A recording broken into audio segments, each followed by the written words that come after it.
of the stars. Here's to the travelers on the open road. Here's to the dreamers in the bars. Here's to the teachers in the crowded rooms. Here's to the workers in the fields. Here's to the preachers of the sacred words. Here's to the drivers at the wheel. Here's to you, my love, with blessings from above. Now let the day begin. Here's to you, my love, with blessings from above. Now let the day begin. Let the day begin. All right, good evening, everyone. Good morning, good afternoon, and good night. This isn't a music show, even though I could play music all show long. That was The Call, Let the Day Begin. Is there anyone old enough here that remembers The Call? I think they're still alive. And actually, I'm sorry about that YouTube version. The quality is no good. Even I have a little bit of sensitivity to good sound, even though I have one tin ear. But yeah, so that's next time we'll find a better version. So we'll cut that off right there. Okay, today is Thursday, October the 2nd, 2025. It's a Fakeologist show. And tonight we have two special guests, both of which are returning. Number one, we have who will probably be a regular co-host here, I would think. He's accepted the invitation. We don't really have an exact schedule yet, but he always is able to show up on last minute duty, and that's CSL from our Discord. Hello, CSL. Hello, Fakeologist. It's a pleasure to be here, and I look forward to these conversations. I appreciate it. Yeah, we were just talking in the pre-show about mics, and he definitely has a better mic than me, or a better setup, so I'm kind of envious. So I don't know. Maybe it's just his voice. Maybe he has a more manly voice. That's probably what it really is, I guess. And of course, the other special guest we have returning, and I was going to ask him if we could do a regular time slot just for maybe while his show isn't as frequent, and I was going to ask him on the air, and that's Tim Osmond from IPS.monster. Hi, Tim.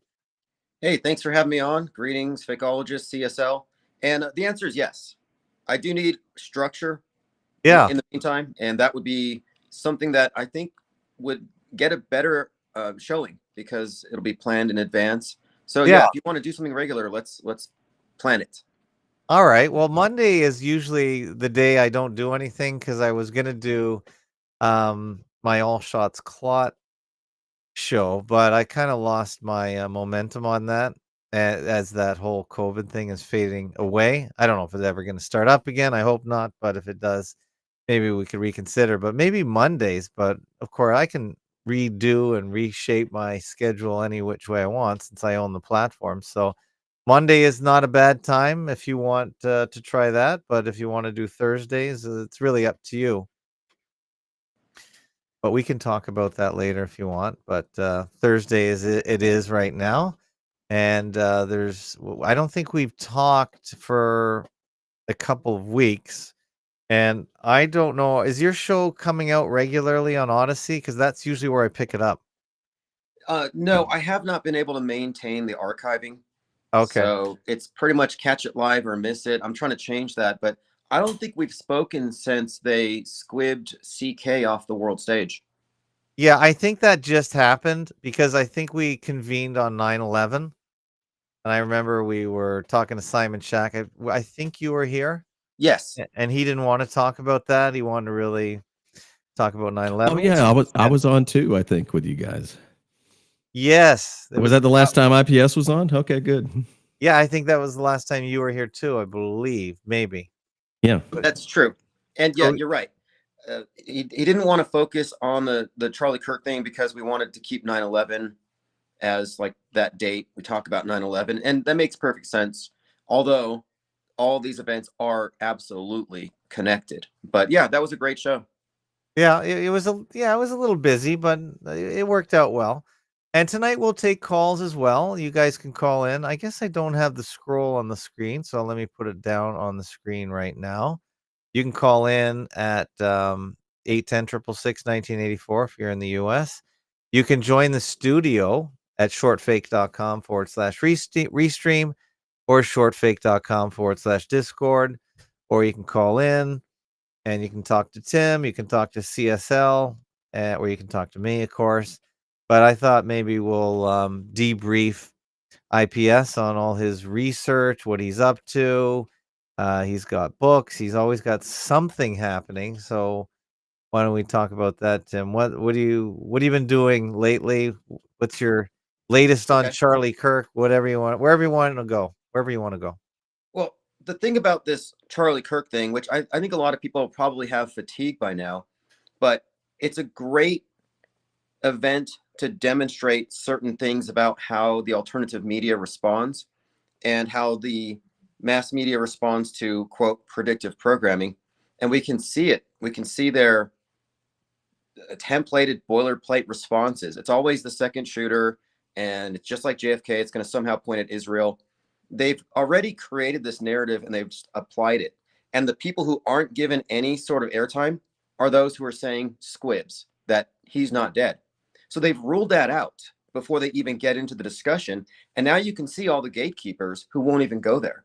There's a reason why. And then this predictive programming thing with the Nicolas Cage Snake Eyes is probably one of the most talked about examples of this phenomenon that we've seen pretty much ever.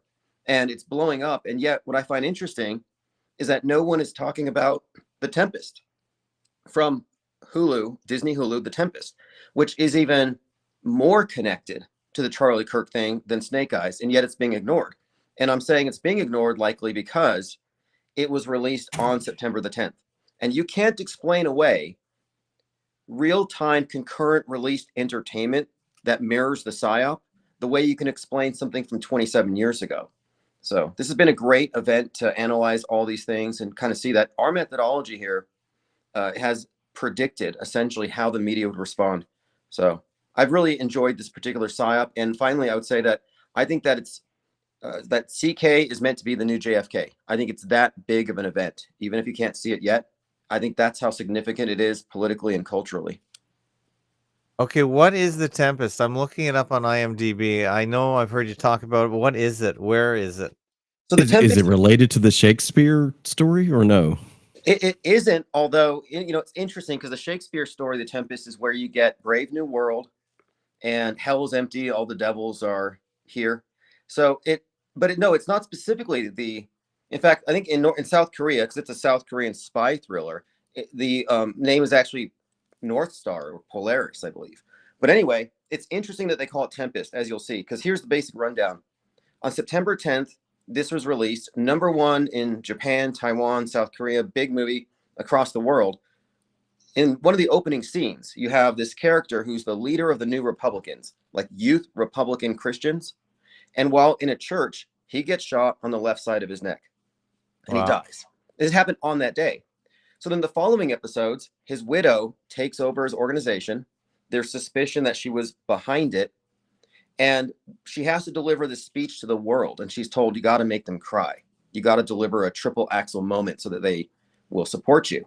And what happened on the real world stage? Well, Erica Kirk gets up there and she pretty much cries and takes over the organization. And so there's been this like real-time tracking of the Hulu show with this thing. And when she was on stage, Stephen Miller called her the Storm, which is a Tempest reference. And all this interestingly ties into Snake Eyes, which takes place against the backdrop of Hurricane Jezebel. But the long and short of it is, not only does Hulu's The Tempest follow the Charlie Kirk saga, including the story of his widow, because it's primarily about the widow, but 4 days before he was shot, he was there in South Korea speaking to the youth Republicans, and they prayed for him. So it's a great example of the world stage characters interacting with the world in a way that mirrors something in the media, but happening at the same time. That is way more difficult to explain away than Snake Eyes from 1998. Oh my goodness. And you're the only one talking about it. Yeah, I haven't heard about that. Now, a lot of these people that get this info are on TikTok. I don't go on TikTok. I can't even log in properly on my computer for some reason. It doesn't like me. So what is anyone on TikTok talking about it, or is it just you? It's just me. It seems awful coincidental from what you're saying already. I mean, seriously. That is off the charts. But look at how Snake Eyes has been blown up. Even Newsweek's Yes. talking about it. And so I'm suggesting here that they do not want us to notice concurrent releases because they can't explain it away as mere coincidence. And you can't say the simulation did it. There's no cop-out. This reveals just how much control government has over entertainment and how effective they are in creating echo chambers where you're in a media ecosystem. And now how many millions of people in the world saw blood spurting out of the neck of the leader of the Youth Republicans, whether fictional or quote real life? They saturated the environment with that imagery. And this is routine. And as we pointed out, concurrent programming is routine, but it's very conspicuous that no one's talking about it. But can I play the trailer? We'll watch this. Sure. And yeah, go. Yeah, by all means. 당신은 누구인가요? 장준희 의원. 어째서 나에게 왔나요? 장준익 세공화당 의원이 총격을 당했다는 Our client wants you to be your bodyguard, but keep it a secret. What does that mean? Widow of a South Korean politician named Moon Ju-sol. 대중은 널 잔다르크로 알지. And it was released the same day. Yeah, September 10th. Sorry to interrupt, but yeah, it was released. I was just looking that up. It was September 10th. that is off the charts. That we haven't heard about it as fakeologists, and only Tim Osmond has got this. So let's keep going. There's some English in it. There's some South Korean, but we'll keep watching. Well, sorry, I just pressed the wrong button. So let's keep going. Hold on a sec. What happened here? Sorry about that, guys. Let's get back in the saddle here. Learn more. Okay, sorry, my perplexity has gone nuts here. One moment. Let's bring it up. History. Hold on. What happened here? Oh, I see. It was playing. Maybe it's okay. Hold on a sec. I think perplexity just booted me out or something. So let me just. I'm sorry. I hope it wasn't my interruption, but I was it's just struck. Like Tim was already saying, this came out on September 10th. What day did Charlie Kirk die? September 10th. I just typed the. Okay, here it is. Hulu. Okay, here we go. 장준희 의원. 어째서 나에게 왔나요? 장준익 세공화당 의원이 총격을 당했다는 Our client wants you to be your bodyguard, but keep it a secret. What does that mean? Widow of a South Korean politician named Moon Ju-sol. 대중은 널 잔다르크로 알지. 남편을 지키기 위해 맨몸으로 총 앞에 선 여자. 이 남자를 조심하십시오. I take care of her. Like the movie The Bodyguard in the middle. 뭐가 오고 있어요. If things go wrong, it could escalate to World War III. 나를 포용하십시오. 무조건 명령에 따라줄 수 있겠어요? What am I dealing with? 이건 네가 생각하는 것보다 훨씬 큰 판이야. 서문주를 얼마큼 믿으십니까? We could be putting millions of lives at risk, sir. 이 모든 걸 움직이는 각본이 따로 있다면 내가 알아내요. 그 사람이 왜 사건 현장에 있었을까? 조금 긴 이야기가 될 거야. 나 백선호 씨 끝까지 믿지 않아요. 믿지 말아요. 그냥 내가 뒤에 있을게요. All right. Well, 언제나. the beginning was the same and similar, but it's turned into a bodyguard kind of movie. Remember with Whitney Houston and there Kevin is Costner. that element to it, but the main thing is this. Opening scene episode, he's influencing the youth, Christian Republicans. He's in a church, which Kirk means church.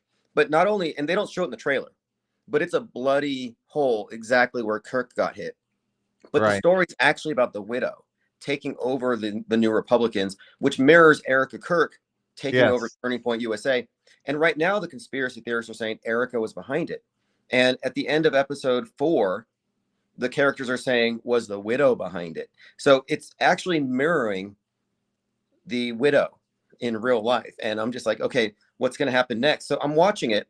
And now it's getting to this part where North Korea and China are colluding in some way. There's the specter of the nuke, a submarine launches a missile.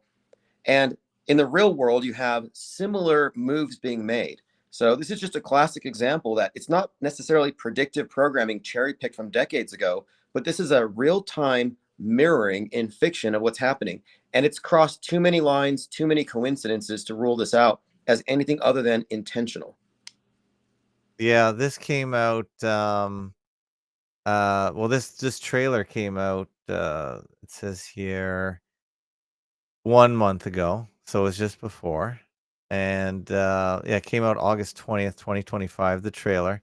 And there are almost no comments referring to Charlie Kirk. And Charlie Kirk was what, 3 weeks ago now? But really, Yeah, there's only 2 comments referencing Charlie Kirk. And 4 days before Kirk was shot, he was there in South Korea, and he was communicating to the youth Republicans. And they prayed for him, and it was like, wait a minute here. He's meeting this real group that is fictionalized in the movie where his fictional counterpart gets killed. So it's really intriguing when you look at how deeply enmeshed it is.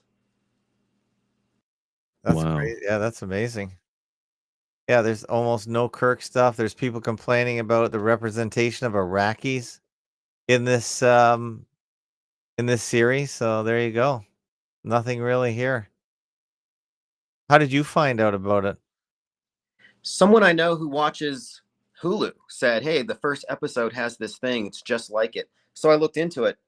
And, there are other overlaps, like the Snake Eyes thing. And then there's this interesting thing with Superman, how Charlie Kirk was called the Man of Steel because he stopped a bullet with his neck. And the shooter goes to Dairy Queen. He's next to a Superman poster. But if you look closely, the shooter in that photo looks like the new Lex Luthor, as does the governor of Utah. So it's kind of intriguing when you look at these various movies that are adding to the story. All right. Do you want to take a phone call, guys? Okay. Sure. Hold time, 15 seconds. Okay, caller in, or where are you calling from, and what's your name? Go ahead, caller. Hey, it's John the Bond from beautiful Bulgaria. JohnTheBond.com. Hello. Hello, Uncle Ab, the fakeologist. Hello to the panel and to all the listeners. I just called in to say I'm looking forward to the show. I can't wait to hear more about this Charlie Kirk thing. I haven't heard enough about it. And I wanted to ask you, am I still banned from the live chat because my comments aren't coming up? I probably haven't. Auto-hoax this event?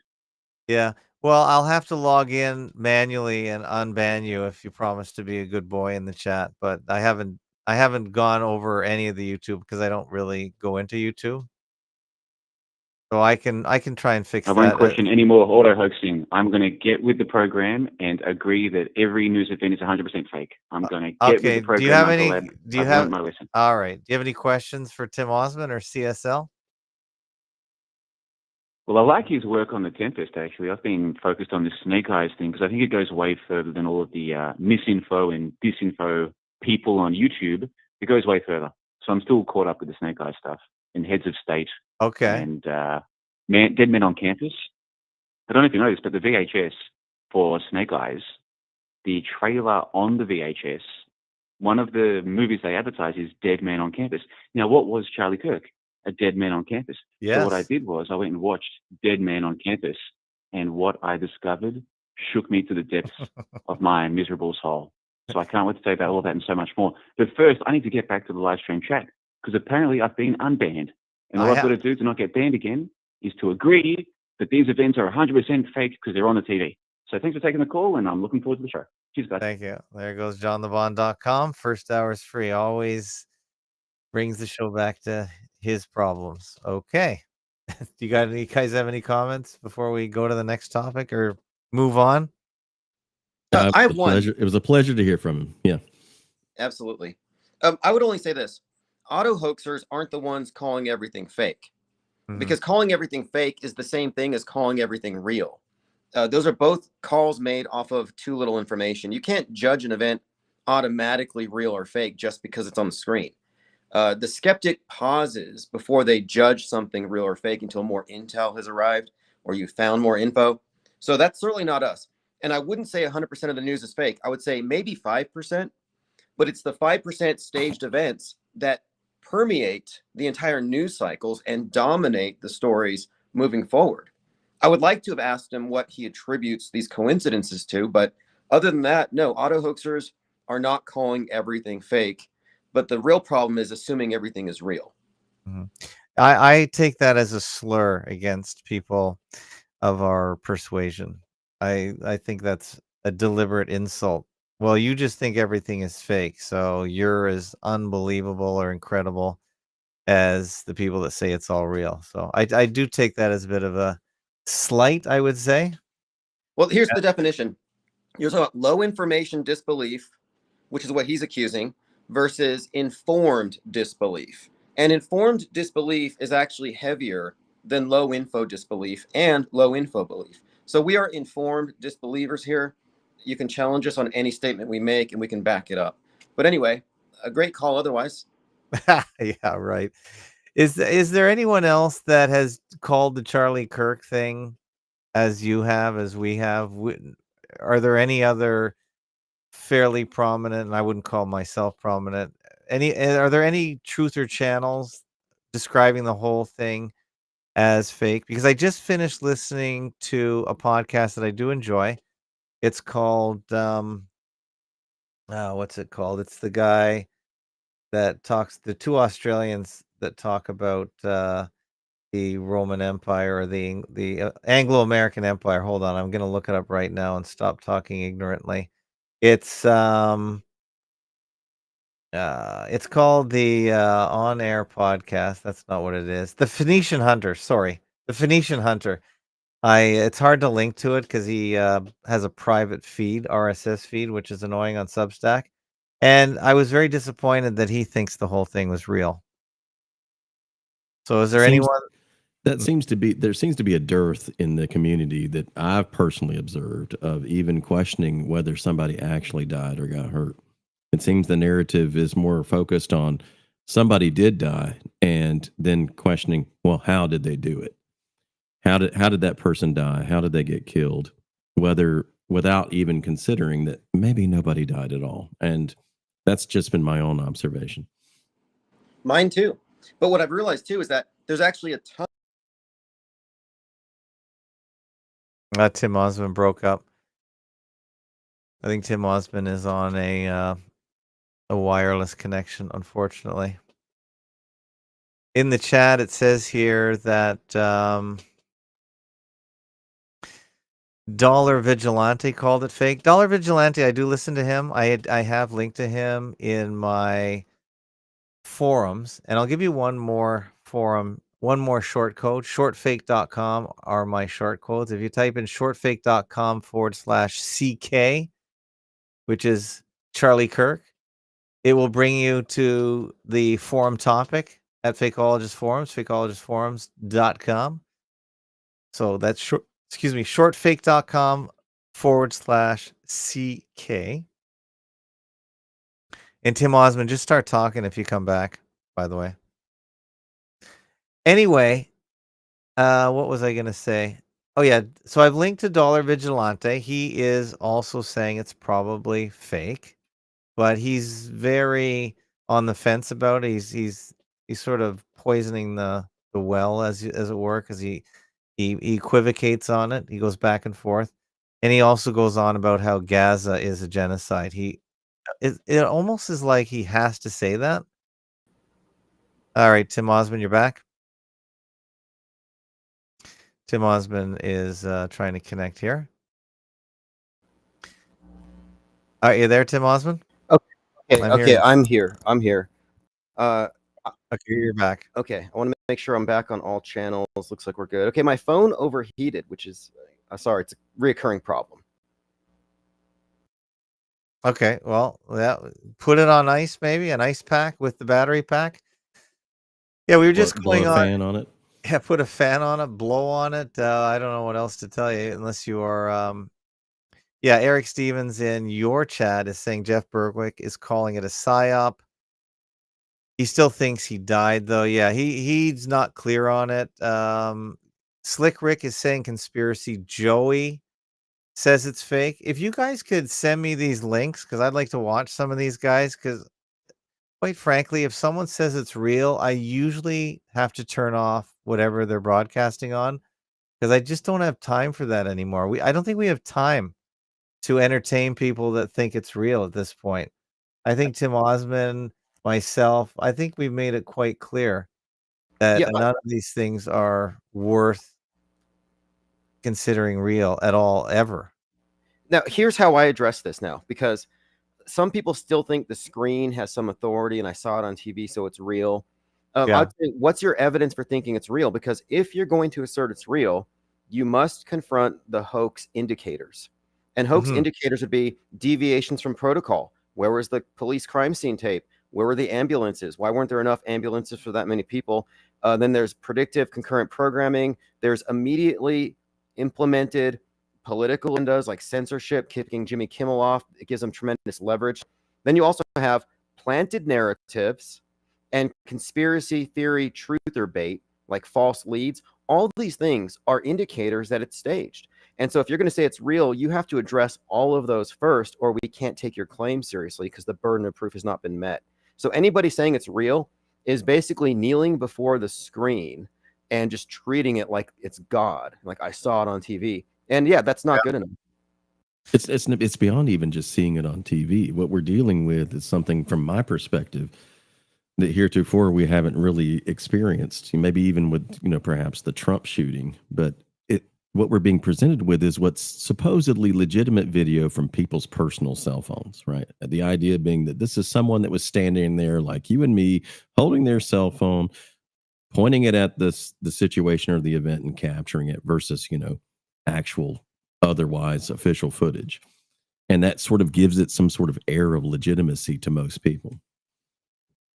Yeah, that's why they use false witnesses, crisis actors, or camera persons that are planted, because it does give it legitimacy. So it's like, oh, I didn't hear it on the news. I heard it from Joe on the street. And it's an old trend, and people continue to fall for it.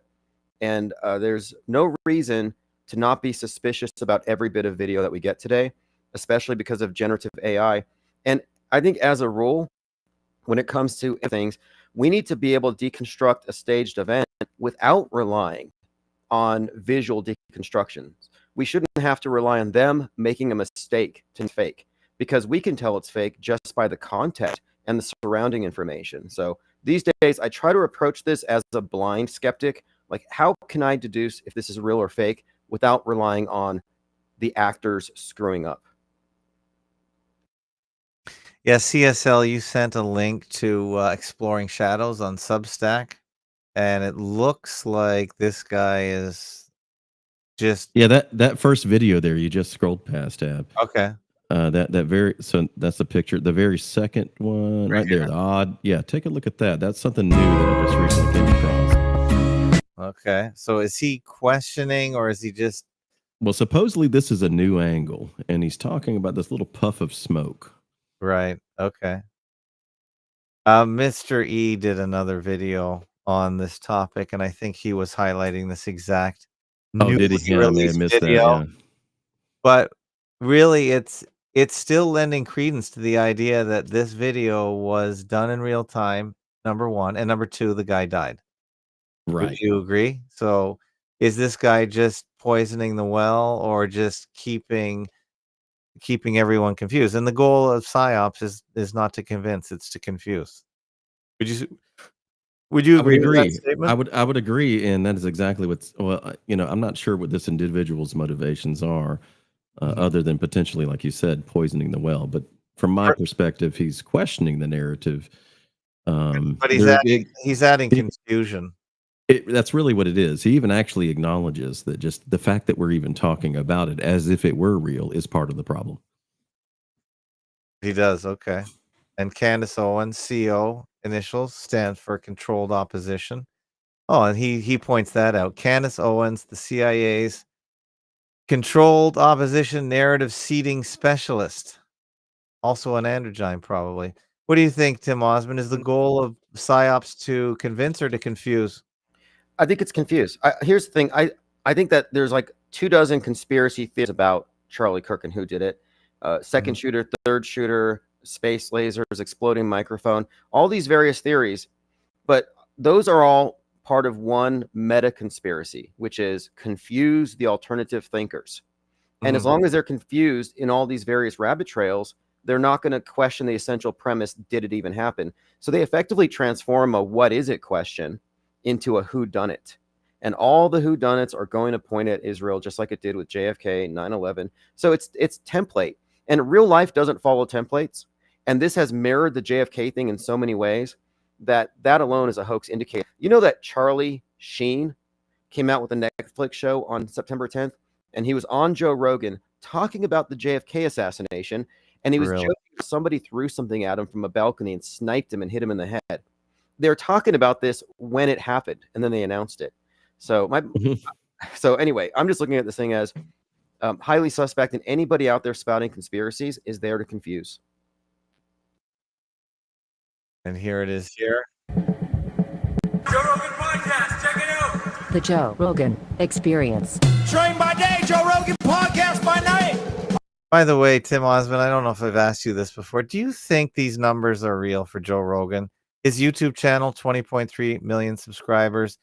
This video, 100,000 thumbs up, 4.9 million views, 17,744 comments. Is this an operation or is this organic? What do you think?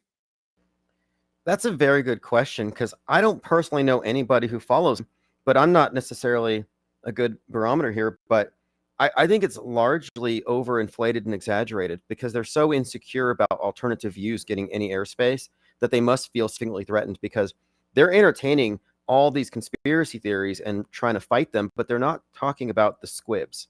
You'll never hear Owen Schroyer, Ian Carroll, Candace Owens, or Stu Peters, or any of these individuals say squib, because they can't even get their audiences exposed to the idea that Charlie's still alive. So it's all paradigm control. And as far as Joe Rogan, I mean, maybe he's that popular because sadly, mud flutters outnumber media fakery analysts. I think that I think we're largely outnumbered, honest. Well, I haven't seen Charlie Sheen since his quote unquote crazy outbursts. You remember those where winner chicken dinner? The tiger blood guy, right? Right. He looks like he's had his face done, pulled back at the very least, because he's pushing 60, I would think. Just saying. Although Joe Rogan's nothing to look at either. Well, in the context interview, they talk about the JFK thing for a good time. They reference Kirk getting sniped, and then Joe Rogan says that was a great shot, and then Joe Rogan's wearing an arrowhead on his shirt, and at one point he ends like he gets shot. Like there's these little like clues, and you can sense Duper's delight.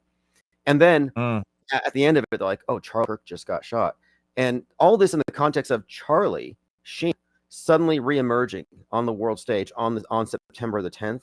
So I'm just saying that this is part of the echo chamber. You hype up the name Charlie, put it out there. There's something going on here. Concerted messaging, the JA stuff being forcibly pushed. And why were they talking about, of all things, the JF assassination and Lee Harvey Oswald? Why was that a part of this conversation? So this is part of your patented concurrent programming thesis. Yeah, it would include all the celebrity mentions, all the media, the video games, any sort of propaganda vector that reaches the multitude. That's why the most popular podcast on the planet talking about the JFK assassination when the new one happens is a really relevant feature. Okay. So how did you find out about this? Did you listen to this audio? Is this worth listening to? It's actually clip those parts, and I have them to share with you. So I'll go ahead and post a link because I think you have to go through to like, I believe it's 2 hours and 30 minutes or something. But I went through it I scroll with closed captioning until I see JFK, and I managed to capture those bits. And there's a good 10-minute conversation, and then a couple other points where they talk about getting sniped and the nice shot comment. So yeah, I isolated those. Okay. If you want to send me the link, do you want to do that now? Yeah, I'll send a link now. And by the way, Nicotramus said, saying everything is fake is not invalid. Name one big world stage event that does not break down as fake, and I'll admit that I'm wrong. Well, when you say everything is fake, that is that's kind of a generalization fallacy. And every time or anytime that you use that fallacy, you're going to be disputed on those terms. You can say 99% is fake, or or 95% is fake.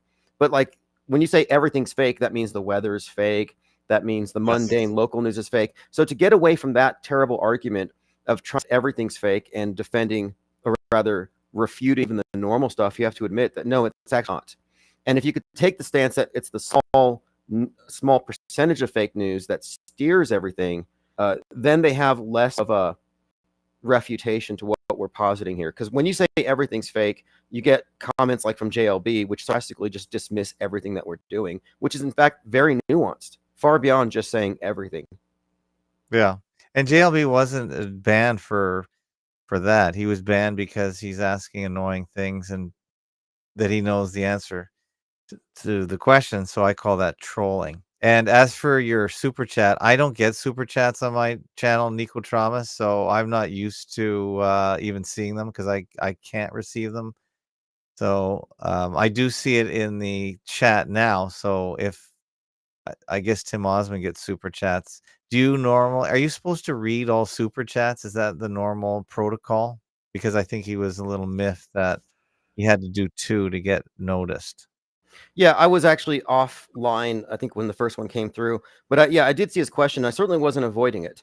But I will not say everything is fake because that sounds lazy and dismissive. It's as bad, logically speaking, as saying everything is real. So we need to be the ones with nuance.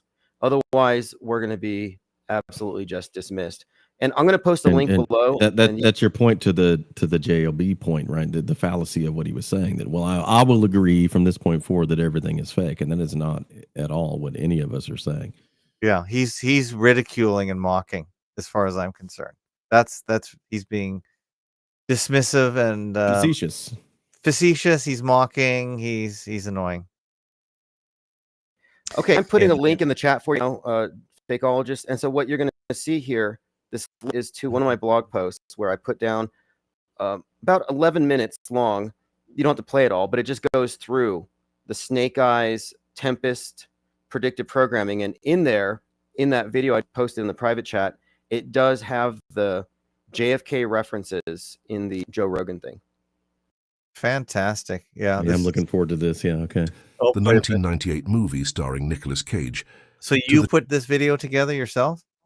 Yeah, I've been using AI tools to help me with a lot of stuff when I'm busy and done with AI. I love the AI voice you pick. Yeah, it's really nice.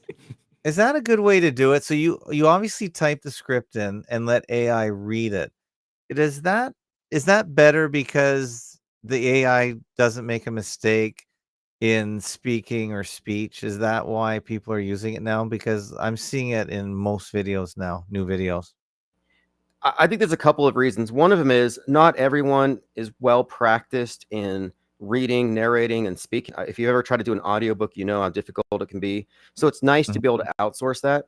And then they can be more competitive in content creation, and YouTube seems to favor it right now. So it's a useful tool. It's not replacing what we do here, but for these short form videos, it can be helpful, especially if I'm not in a place where I can record. Okay. All right. Yeah, and no criticism on my part, but I was looking back on your channel, IPS, and I was noticing you were using this recently, but you picked a nice voice, and I understand, I think, why you did it. It still gets the point across.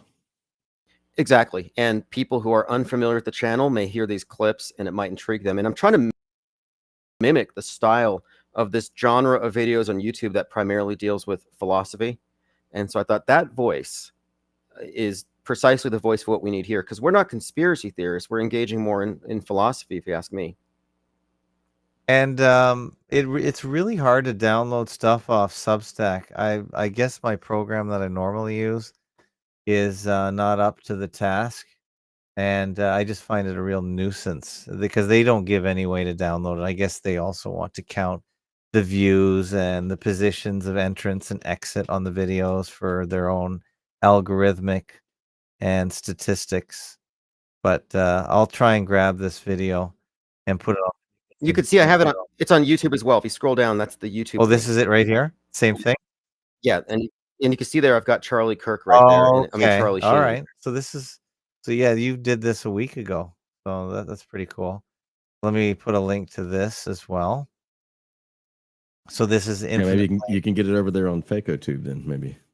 Well, I will. I'll grab it and put it on FAK12 for sure. Just to get it some more airplay here, because I don't think too many people, including myself, have even heard of it until now. So Tim Osmond has been working really hard. It's just that his normal dissemination channels are not being utilized right now, because I guess you're in between offices, etc. Yeah, everything's in storage now, but I have my eyes on a place. And conspiracy theories, however, I got this new book out called Handbook for the Recently Deprogrammed, and I was ordering several dozen copies to sign and sell, and Amazon somehow botched the order, processed some ad payment, and anyway, my order got canceled, put me in the hole, and it threw everything off. So I'm kind of behind right now, but I expect to get into the new office space before the end of October. Right. So you're operating on a shoestring budget, I'm guessing. So things are a little tight. That makes it difficult. Oh, I see that. I see that on Amazon. Handbook for the Recently Deprogrammed: A Skeptic's Guide to the Theater of Psy-War. I missed that you put that out. Was your inspiration from Beetlejuice? Handbook for the Recently Deceased. Yeah, that was pretty much part of it, because he put into a whole new world, the netherworld. I like it. I like it. And what the book's point is that this think tank has been active for like 7 years. It's all of our best ideas and observations put into this 311-page paperback. And the purpose is that there is no platform for people who are looking at media fakery and who are aware of psyops. There isn't a platform for it. Conspiracy theories are always lumped in one big group. And so in order to separate, we have to have our own language and points of agreement. And so that's the point of this book. It's like, let's get get us on the same sheet so that we can form a separate body that isn't marching behind the controlled opposition at all times. Where did you find that link, CSL? On Amazon. I just looked for a Handbook for the Recently Deprogrammed, as he was saying it. Okay. Do you have that link on your website, Tim? Yeah, actually I have, and I put it in an email I sent you, but it's on my website. Again, Handbook for the Recently Deprogrammed paperback, and I will get those in my office when I'm in an office. But see on that homepage on the right, that's the one right there. It says Handbook for the Recently Deprogrammed. It's the third one on the right there. Okay, I'm looking for it here. Oh, right here. Okay, you have the actual pictures. Okay, I see it here. What helps you the most, Tim Osmond, for purchasing directly from Amazon or from your website? Right now, just Amazon. Amazon is really great, and they're fast. You'll get it in like 5 minutes before the live stream's over. Can you just tell us quickly how you put together such a product so quickly, or is it been a long time in coming? Or it's a new iteration of a lot of other ideas and all my blog posts. So I blog a lot, and what I do at the end of like the year or every 6 months, I'll go through all my blogs and I'll put it into a document and I'll rework those ideas. So this is an amalgamation of previous works and new stuff, and then given a whole new frame. So it's not like self-plagiarism. It's actually a new iteration and clarification. And it just turns out that since I've been writing on this book, there's more than 300 pages of content here. And it's all just ideas. I'm not listing things that are fake. I'm describing how we process media as skeptics versus how non-skeptics process it, and then describing the media landscape in terms of like Normieville, Woketown, Trutherville, and how to communicate to people in their boxes. So this book is really, as it describes here, it's a skeptic's guide to the theater of Psy-War. And how does this work? Is this printed on the fly? Because I can order this in Canada. So does it come as pre-printed, or does Amazon print it and deliver it? It's print on demand from Amazon. So as soon as somebody orders it, they print it and ship it right out. Well, that's fantastic. And that's 20. Yeah. Mm-hmm. That finances this. And so, if I can get 50 copies a month sold, that pretty much covers most of the operating expenses for the channel. So that's one of the reasons why I had to get it out as well, is that we need these ideas in print, and we need to consolidate a body of people separate from Trutherville, and this will finance the continuation of the IPS deprogram. Well, you always are able to bring it. And Kirby CSL put it in the in the chat there, so people should click on that and order this up. This is fantastic. I've got it on the way. Ooh, thank you. Appreciate it. I'm looking forward to it. Wow. Okay. It looks like we got another caller in, or it looks like a familiar Hold time number. 7 seconds. Who's calling and what's your name?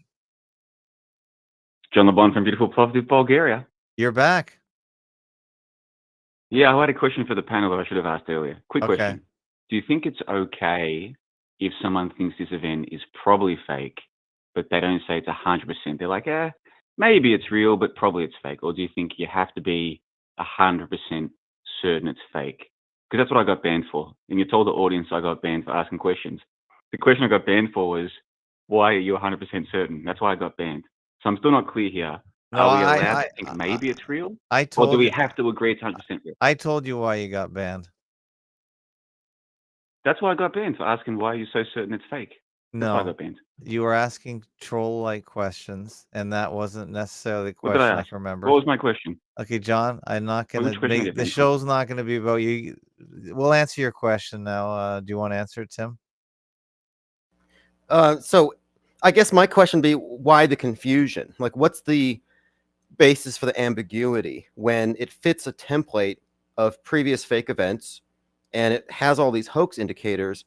What would lead you to think that it might be real in this instance? That would be my question. Well, I think some things on the TV are real. Like, I think when they tell us some stories, the stories are real. And I'm just not sure that this one, I've got evidence to say it's 100% fake. Like 100%, that's a high degree of certainty. Do you know what I mean? And I hear people saying, oh, it's 100% fake, it's definitely fake. And I'm like, where does this certainty come from? Are we allowed to have some doubt? Because I thought we were, and then I found out a few weeks ago we're not. And if we do, we get banned from the chat. So that's where the confusion is. I'm confused Okay, about well, we all have to say it's 100% fake, or can you be like, maybe it's real, it's possible? There's lots of people that question in the chat that aren't banned, so you'll have to see what you did differently than these people. I guess I would say this. You're the one who did it. Why did I get banned for it? Like, I understand his point here, because you have to be able to tolerate ambiguity. You don't have to be certain, but I'm not aiming for certainty. I'm aiming for clarity.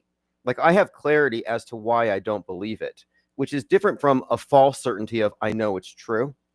But if you're going to have ambiguity, you also have to stand on the predictive and concurrent programming and all of the deviations from standard protocol as being somehow also tolerable. Like, how can you weigh those against the claims and just ignore these? So it's the hoax indicators that kind of keep me from believing it.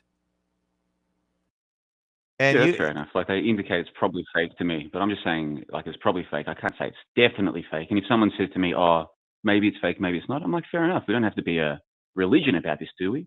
But maybe auto hoaxing is becoming a religion, and that's my concern. But thanks for taking the call. I appreciate it. It's not a religion here. I'm not in any religion, and we entertain all kinds of people on the show that aren't 100% auto hoaxers. So I'm not quite sure why you think that A, you're being singled out, and B, why you think we only tolerate or do not tolerate alternate views. We all have different views. No one here, I don't even know what CSL's views are on most things, and he's here. And yeah, I mean, I'm an auto hoaxer by default, but that's not a binary viewpoint. And Tim Osmond is, hold on a sec. Here we go again. Hold time 6 seconds. All right. Who's calling now? And what's your name? Hey, fakeologist. Hey, ISP. It's Jay from Texas. Hope y'all doing good. I'm doing good. I'm doing good, cool. Jay. I'm just trying to figure out, because the number that shows up on my screen is the same one as last time. So it's interesting. You calling through on the main line, right? 810, or how you calling? Yes. The one that you have on your YouTube stream. Okay. Yes. Okay, that's fine. Cool. I wanted to know, like, even though the events are like, do you think the consequences of the events, like the rollout of their like control thing, do you think that stuff? I mean, because they've been trying to do it since 9/11, and even before that from 93 and everything. But in Canada and Australia, they did the same type of things to take away guns, and the people like, but back then the internet wasn't as lively as it is now. And I'm thinking these the fake events with the real consequences. Do you think the real consequences is going to be eventually our reality? Like, do you think they can like eventually like come after this show and say what y'all are saying is against what we, you know what I'm trying to say? Start off small by pushing like, oh, radical this, radical that, and then eventually get to anybody questioning this, they could say. Because I remember one time I remember when the Syrian war was going on, they were saying you were radical if you were just watching the war footage that was coming out, just to analyze it, just analyzing it, because you would see things that would pop up that you would question, wait, why are these guys there? Why are these guys there if they're telling us this and that? Okay, ask your question directly to IPS, because he's the main guest tonight. That's what I wanted to know, IPS. Do you think the fake events are fake, but do you think these real consequences that they're trying to roll out, do you think they'll ever gain more speed, or do you think the events are just toning down the speed because people could figure out the fakery and like, wow, we're not going to go along with what you're trying to push after it? Well, I think what the fakery is doing with fake events, fake martyrs, simulated events presented as real, these are the significant historical events. So they are writing our history in advance, and they're shaping society down to our attitudes and beliefs. Like right now, the right wing is almost in agreement with censorship and gun grabbing. That's a new development, and that's totally. And what triggered that? A bunch of fake events. Yeah.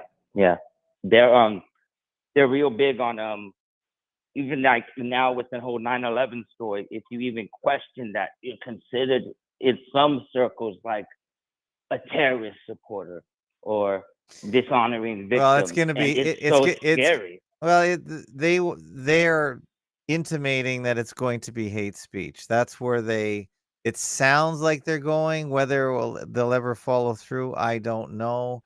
The only real people that really seem to have a problem, and I don't even know if they're really getting a problem, are the people that deny the Holocaust, that are in Germany and openly speak out and almost seem like they're trolling the government to dare arrest them. So I think that is happening. I'm not sure. And of course, we're witnessing stories in England about people posting on social media about things that are anti this or anti that. I don't know if that's really happening, but it's going in the wrong direction. But Jay, thanks for calling. I got to take one more call before we wrap up the show. Thank you for taking my call. Y'all have a good night. Thank you, Jay. You're a good man. Thank you, Jay from Texas. And P Trip is on the Discord. Hello. Hey guys. Hey Ab. Tim over at IPS and CSL. Thanks for having me. Sure. Yeah, Tim at IPS is like scratching the surface. I know the IPS crowd does a really good job of digging down into like the details of all these like events. I just wanted you, IPS, to just reflect just once more for everyone how there's like a dichotomy between George Floyd and the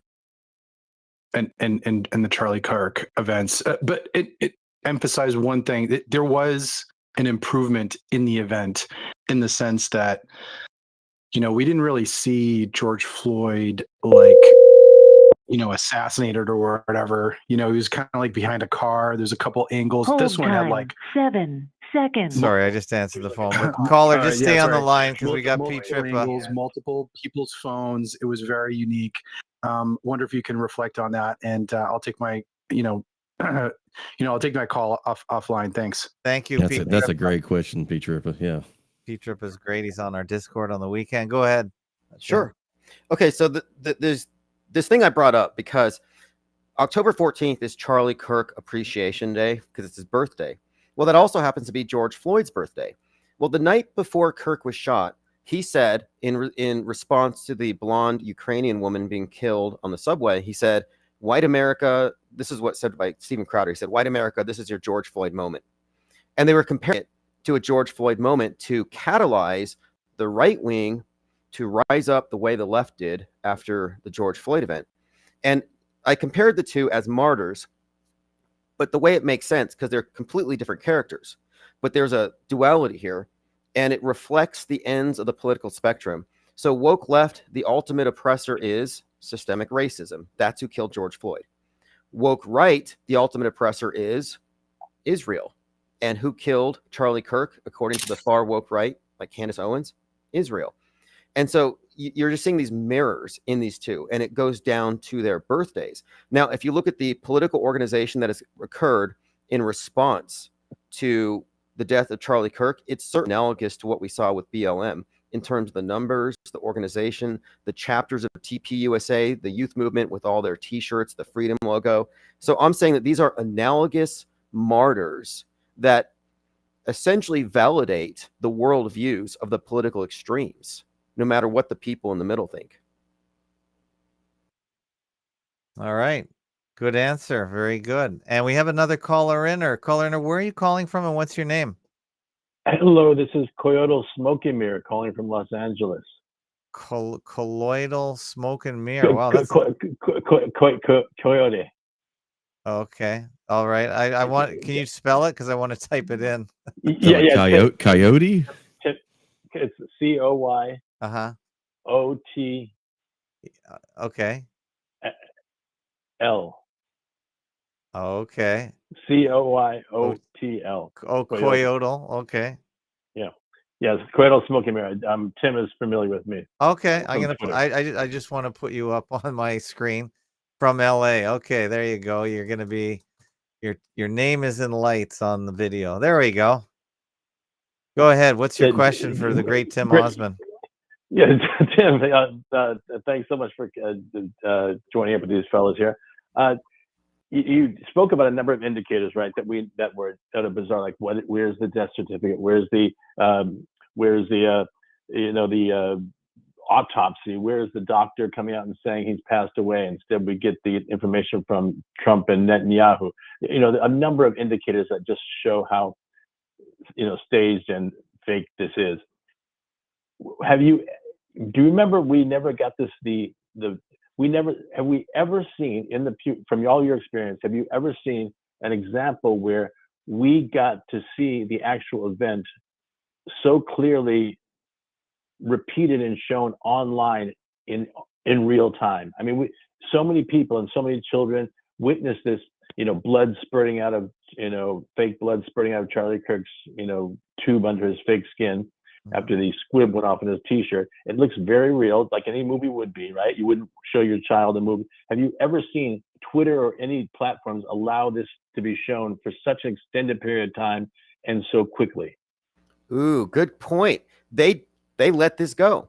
And this is hardcore agitprop. We didn't even see JFK's head explode until 12 years after the fact. We have not seen a PSYOP this graphic since 9/11 with planes hitting buildings. CGI planes. Yes. But we have not. No, we have not. And back then it was every time you turn on the TV, it's a plane hitting the building, They drilled it in. They did that with Charlie Kirk. And if you look at The Tempest, that's millions and millions and millions more who saw the same exact visuals. Yeah, exactly. Especially with Twitter and kids on social media, it's amplified by millions and millions.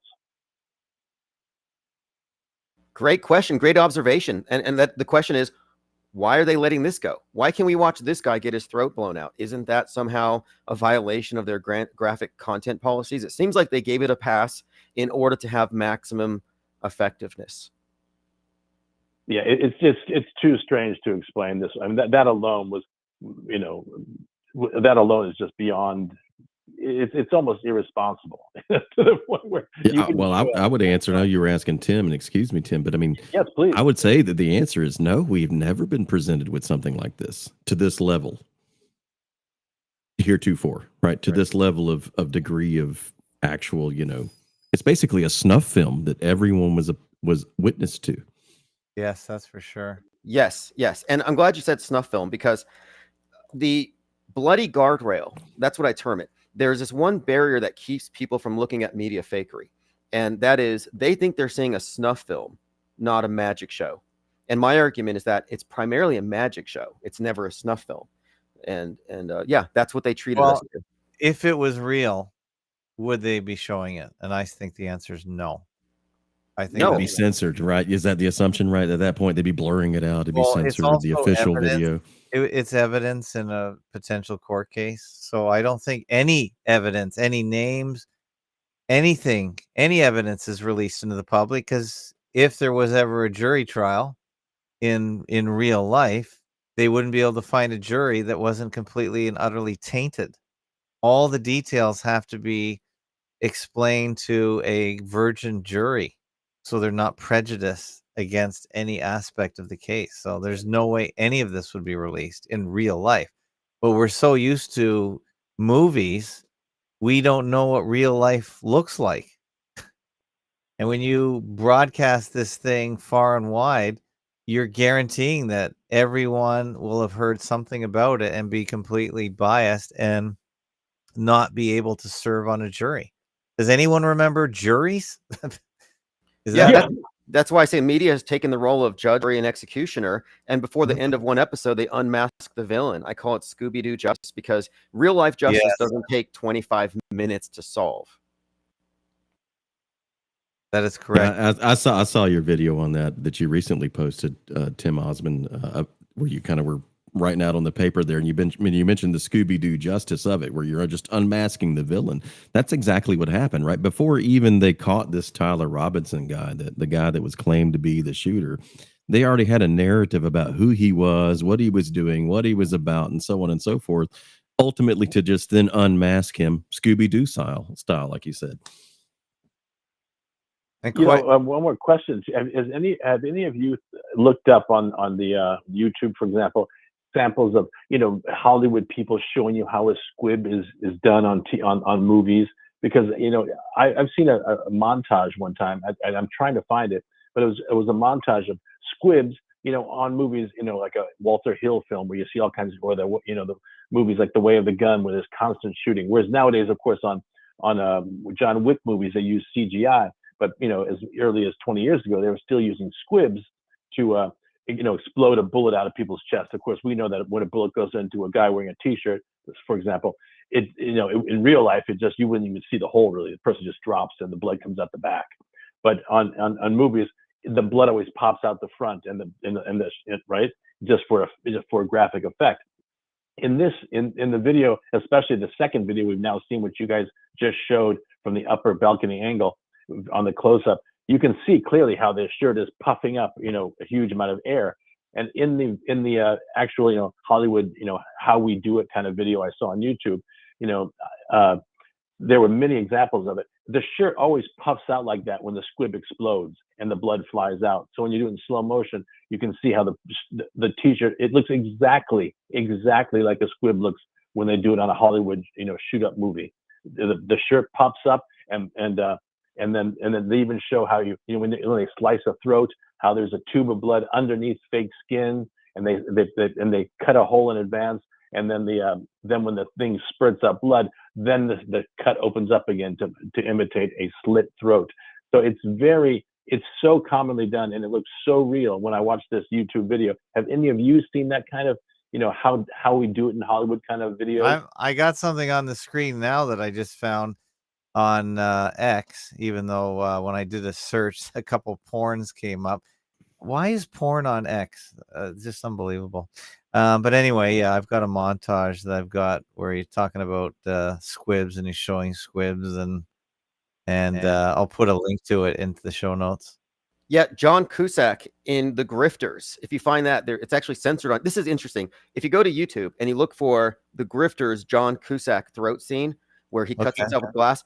Okay, that's one of these squibs that's below a prosthetic neck piece. It looks super realistic, and he's just sitting there talking while blood's squirting out. But if you go to it on YouTube, they actually say, you must be 18. This is violent content. So I'm like, okay.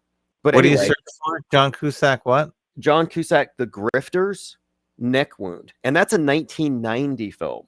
Or neck bleed, maybe? Yeah. Neck bleed, yep. So 35, I mean, that's crazy if you think about it. 35 years ago, they already perfected what we just saw with Charlie Kirk. Okay, it's 2 parts, it says here. So they did a whole What is this? Okay, it's 1:14. Okay, so and here's one of the press edit. chatters, Diana Southard, mentioned that too. Yeah, Diana actually found this one for me. Shout out to Diana Southard. Thank you. Yeah, and I think she super chatted you. I don't know if you can see it. I guess I should have read it because if you can't see it, then you can't say anything. Diana sent a $10 super chat to IPS. Says so grateful for this raft. So thank you, Diana. Yeah, and a raft is what you call a group of penguins in the water. And see, here we are adrift atop the sea of irrelevance where everyone else is submerged down by red pills. And we're up here on the raft, which is, of course, above the sea of irrelevance. Okay, I don't know. Can you see this, Tim Osmond, or are you just on a phone? I'm looking now. Yeah, this is exactly what we're talking about. They put a fake neck, like a prosthetic neck on, and the hood goes, I mean, the tube goes under it, and you can't tell. So if Charlie was wearing one of these, you wouldn't be able to tell from video. So that's even while they were working on it, it looked real. While they were setting it up there. And here's part 2. I never heard of the Grifters, so I'm not really a good person to know what movies. It's actually a pretty good film. It's worth watching. It's kind of fun. Yeah, that's pretty gross.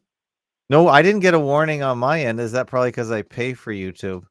So I pay for the premium service, so maybe I don't get a warning because they already know I have a credit card and can be validated as old enough. Wow, that's crazy. By the way, did you see in the original video? Remember, we had 2 videos of him we'll say Kirk being shot. The new one we found, that fellow found from the upper balcony, which is really good. It shows the shirt puffing out and the puff of smoke very clearly. But the original one we saw on the day of, there's an angle at one point where he leans forward and you see that the lavalier mic that he always wears in the same place, during every speech, during every talk, the lavalier mic that's recording his voice. It's especially large this time too. I mean, it's very bulky. And lavalier mics are very small. They're like a magnet and a small mic. They look like a box. Like it looks particularly big and larger than it normally looks. Okay. Wow, look at Cusack's neck is really pouring out blood there. Well, what this does is this raises the question, like, is it fakeable? Because that's one of the things you have to ask. When you say, is this fake? You have to ask, well, is it even fakeable? And if so, is it fakeable in front of a live audience? Could you kayfabe this? And what this shows us is that 35 years ago, they already figured this out. I mean, Chris Angel can cut somebody in half in front of people. So. Absolutely. Pretty gross.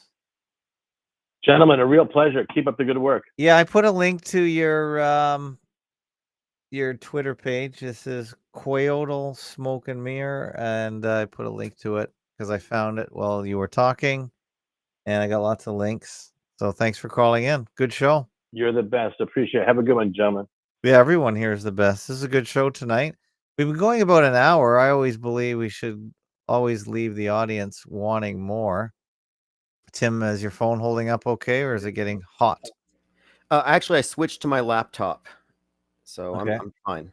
If we've got more time, P. Trippa threw a question in there that I would like to hear IPS's input on, right? He says, what about the dates, or how the whole crime scene wasn't treated as a crime scene, or how Charlie Kirk's body was transported for his funeral just within a matter of days? Like, they didn't even autopsy. Do you have time to comment on that? Do we have time for that, Ed? Yeah, of course. I do. That's a big red flag for me because I worked as a decedent transporter for the medical investigators. I was an embalmer for a time, and I was in funeral direction as an assistant funeral director.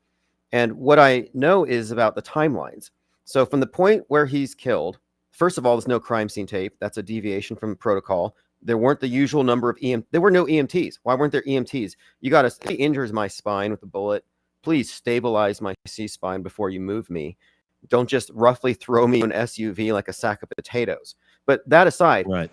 Excuse my interruption, Tim, but I'm from a small town, and when we had a high school football game, there was a excuse my language, there was an ambulance right there, right?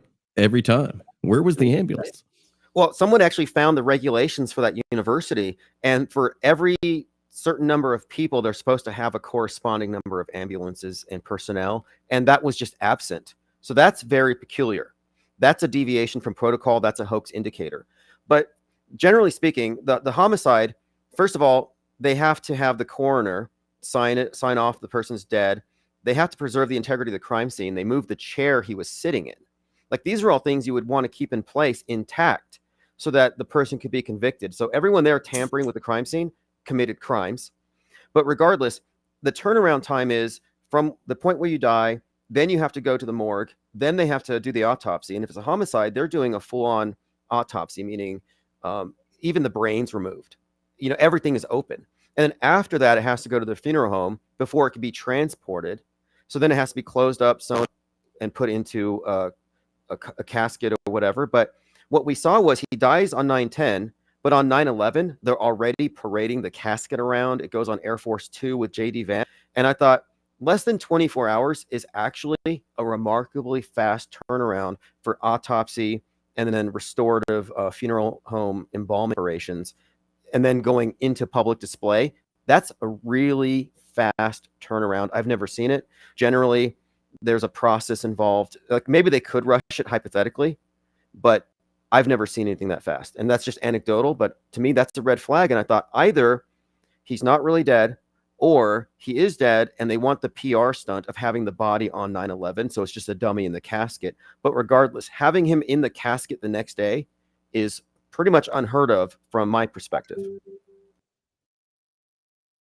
And also on TikTok and maybe a couple other sites, maybe it was on X, there were some people that worked in medical examiner offices, and apparently the medical examiner is the only one that can sign off on a death, that kind of thing. Were you mentioning that? Can you tie that in as well? Yeah, that's the whole thing, is that they would have had to have called in some kind of favors to make it happen so quick. The whole thing just seems like, okay, so they either it's fake or they used him as a PR prop for 9/11. So on that day, they could have him carted out with J.D. Vance. And to me, that's just sickening regardless. But personally, yeah, I find it hard to believe that they would have had such a rapid turnaround, autopsy to investigation to choosing the funeral home that's going to do it, having it done, and then sending a suit over for him to wear, because they have to send a suit that, that obviously was his suit. So that would have to have been brought to the funeral home. So there's a lot that goes into you even brought in, now that you mentioned that, like they had to pick out a casket, right? the whole process. Exactly. And so it was just so rapid that, to me, that's a huge hoax indicator as well. So there are so many hoax indicators that I can't walk away from this saying, oh, it could be real.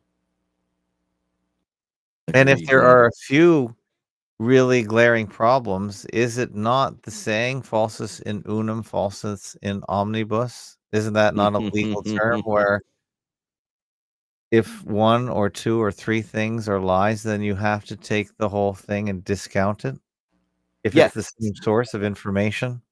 My rule here is assume zero. So if they tell you at first there's 50 deaths, but you find one hoax indicator, well, now your assumption has to be 0 deaths, and you have to build up from there. You don't give them that benefit of a doubt if any doubt has been sown by their presentation. So absolutely. And Linda Curtis says not everyone has an autopsy. I agree, but any unexplained, unwitnessed death, there are many rules for which deaths must have autopsies. Oh, homicides are always included. Homicides, suicides, unexpected deaths, or deaths where somebody had been attended by a physician within 24 hours prior. Like, there's a lot of indicators where they're mandatory. Yeah, this one would have been mandatory. Pretty sure. What did you call it?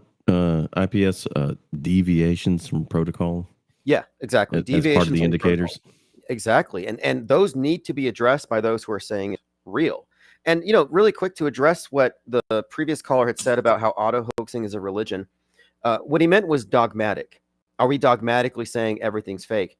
And I would say no, because to be a religion or a dogma, it has to be unfalsifiable, meaning nothing that you can present would convince us that we're wrong. And I say no. If you could provide me evidence it was real, I'll go with that. And so our approach here is entirely falsifiable. It's the mainstream media that's treated as unfalsifiable. So I would ask someone who believes it might be real, what would it take for you to question the event as being, what would it take to sway you?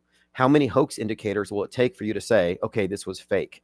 And so I'm just taking the stance because the hoax indicators have not been effectively refuted, and we're the ones trying to refute them. We're not waiting for others to prove us wrong. We're testing these things, and we're continually finding that our assessment is actually on point here. I mean, well said, right? That's the opposite of the auto believing that what we are presented with is true until we find false or evidence saying that it's false. Well, we got some new video footage. And I found the link to Mr. E, who is very good, not only a transvestigator, which not everyone on this panel agrees with, but he also does really good work and has done really good work on. Well, we got some new video footage and this coming out this of is the new Ministry of Truth. That's another I thing thought we always get from from the PSYOP industrial complex is newly released footage or just found footage. Tim, do you have a comment on that? Yeah, I think they like to release little bits so that we can react and we can get it wrong, and then they can correct us and be the authoritative source. So they love to drip it. That's why I'm like, you know what, let's just pause and give everything 33 hours before we declare it likely fake. And how long did it take? 33 hours. I like that. Yeah. They're like, we caught the shooter after 33 hours. I'm like, oh, okay. Yes, that's definitely a thing. So I'm going to take this video. I forgot to put that on my FAKotube site. So this is Mr. E. He has all kinds of stuff. He's also on every channel imaginable. He's on YouTube, but he only limits to Bible studies and a couple other broad comments on the YouTubes, but he's on BitChute and Odyssey, and he is a regular here on fakeologist.com. Okay, well, that was a pretty bang up show, I would say. We had quite a few people on YouTube D Live and your YouTube. We've linked the two channels. X doesn't report anymore on the restream, so we have to go over here to X and see if on the right side we can see how many people are listening. And it looks like there are 8 on my channel, which is pretty low for X. I guess the reason why is I didn't put the right title. I should have put Charlie Kirk in there. And on Infinite Plane, I also had the same title, and there's 26 over there. So yeah, it really is important to put the right title, especially on X, because if you don't, people don't click on it. I'm sure IPS has figured that out too in his. I think we have 27 on my X account, which is IPS Think Tank. And there's 27 people there. Yeah. So I see 26 on my page here, but yeah, that's so pretty good show tonight. And of course, we're also on FAKotube, fakotube.com. I put most of these videos that I can find. There's way too many for Charlie Kirk, the Charlie Kirk topic, but I put some of the better ones on FAKotube. That's our platform. And when you donate to FAKotube at fakeologist.com/donate, that's pretty much where all the money goes. That's about $200 a month. I can show you the bills, and that's mainly because it's video, and video is extremely bandwidth intensive. And we get about 2,000 or 3,000 hits a day on FAKotube, which is fine, which is quite a bit for this. It could be more, but people need to share it. So all my shows are on FAKotube. I think I'll leave this on YouTube. I don't think we gave any medical advice or financial advice tonight, so I think we could probably leave this up there. Although I think it's fair. Yeah, I think it's fair for their terms of service. Yeah, we didn't give advice, which is the main thing apparently they hate, because we compete with their advertisers, I suppose, is the main reason. And over here we have a FAKotube chat. Now all these chats turn into comments on FAKotube. That's why I hope that many more people would go to FAKotube, because the chats turn into instant comments. So Rolf is over here, and he's got some gematria, some numerology. I don't know what he's saying. 9/11 was fake. Oh, so no buildings was destroyed. Well, your English isn't too good, Rolf, number one. Number two, I'm not going to go over 9/11 for the 5,000th time. So no, buildings were destroyed. What do you call that, Tim Osmond, when you take one thing and straw man? It's a straw man. Or Yeah. it's extrapolating ad absurdum. So you're extrapolating a statement and making it absurd. Yeah, it's both of those, because we're not saying no buildings were destroyed. We're saying the buildings that were destroyed were not done in the way that we were told. There's a big difference, but we're not disputing the central point. And Yeah, well, yeah, so to that's take that position is a straw man. But basically what we say is we don't have to prove anything. We don't have to explain any of this. It's fun to figure out how they did it, but we can't be sure. All we can be sure as is the evidence they gave us of the event looks fake. That's all we can be sure of. So if they have to prove it's real, and if we find incongruities, inconsistencies, evidence of fakery, then that's why we can say, no, that evidence is no good to prove your story. It's not our story, it's their story. So the onus of proof is on them. And that's it. That's really what you got to go with. What do you think, Tim? Absolutely. The burden of proof is the central point here. The burden of proof isn't really ours. And when they any hoax indicators, it's certainly theirs. And it also includes the believers in the story, not just the media. So if you believe it's true, the burden of proof for you to convince me includes all of the hoax indicators that you have to refute. And that's been my approach this entire time. But I'm using the phrase hoax indicators because we can't let them get away with saying, I believe it's real, without addressing these things, because they're just too glaring. Like this thing we brought up with the Hulu Tempest thing. I think it's really conspicuous that nobody's talking about it, and I'm hoping to get more people to, because it's very problematic, I think, for the PSYOP entertainment complex if people notice the real-time entrainment between entertainment and fake events. It's a dead giveaway. All right. It looks like you got another super chat of some sort from Gennaro Rodriguez. Missed the podcast on Apple. You're a cutie, though, Tim. Okay, that's not me, because I ain't cute, so it must be you, Tim. Okay, you know what? I'm going to have to start putting the archives back on Apple and everything else. I've been slacking on that, but I will. And I'll start with this show. After you send out the show, I'll download it and I'll put this in my archives. I'll resume that. Appreciate the support, everyone. Gennaro and everyone else. Nicotramus, thank you. Diana Southard. Yeah, that's very generous of you. I don't have super chats because I don't have 1,000 people. I've never had 1,000 subscribers on YouTube, so it's okay. I can take money or donations in other ways where I get all of it, including Bitcoin or Satoshis, which are 1/100 millionth of a Bitcoin, which could add up to pennies. I got a very good donation today for $1 from somebody. I can't remember the name right now. Leah, maybe. So thank you for your $1, Leah. I really appreciate that. And we'll have Tim Osmond on again. Well, I think we'll have Tim Osmond on the regular, so either Tuesday or Thursday or whatever day he wants. So we'll follow up on that later. But we'll have Tim Osmond back. It really is a great synergy when we combine the two channels. We get all kinds of listeners, and we get the video and the audio out to more people. And by the way, our audio is on an RSS feed. That means that any platform can pick it in and bring it into their platform. And that's what happens with Spotify and Apple. I don't send my show to Apple, or I don't email my show to Spotify. They just grab the feed.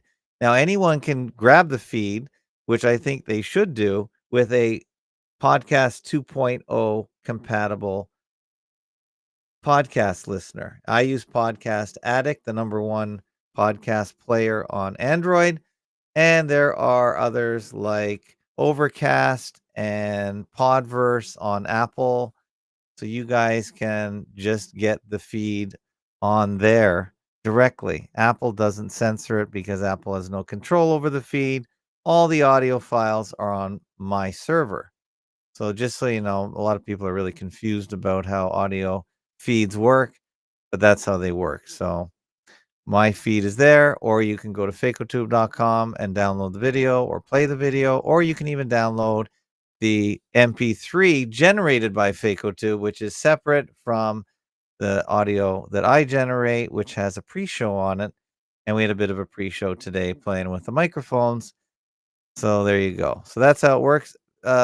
Any final comments from, let's go with CSL first with the good mic.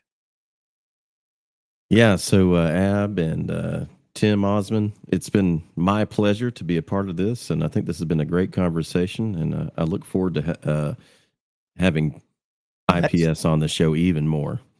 And yeah, me too. I'm glad to be here. And thanks for having me. Thank you, CSL. And Tim Osmond.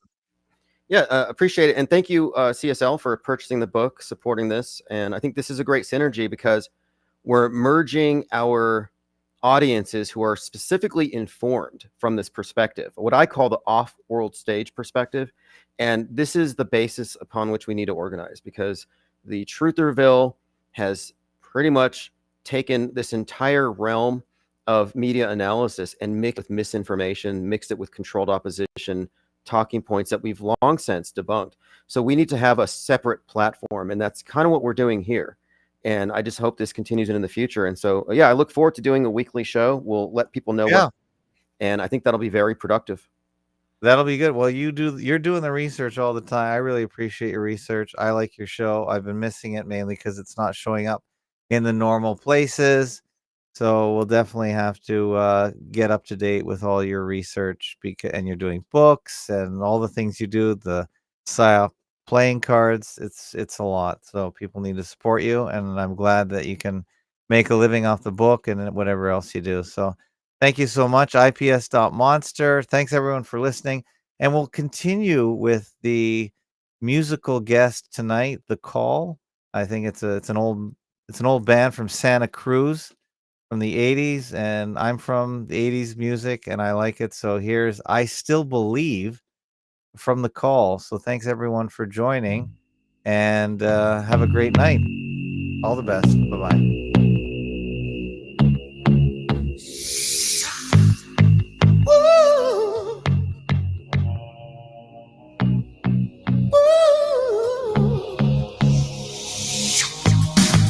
Pick it up as we go along.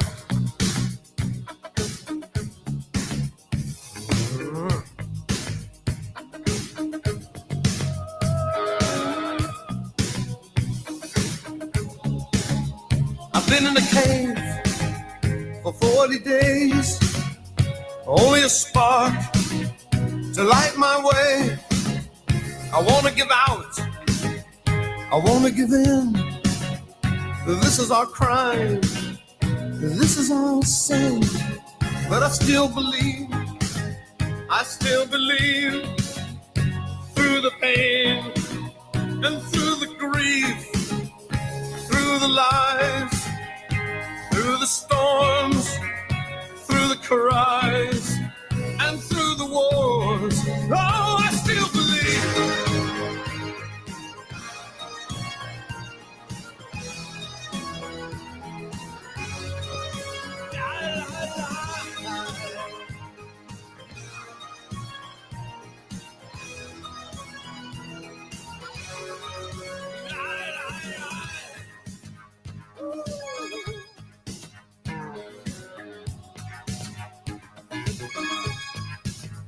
Flat on my back, out at sea, hoping these waves don't cover me. I'm turned and tossed upon the waves. When the darkness comes, I feel the grave, but I still believe through the cold and through the heat, through the rain and through the tears, through the crowds and through the cheers. Oh,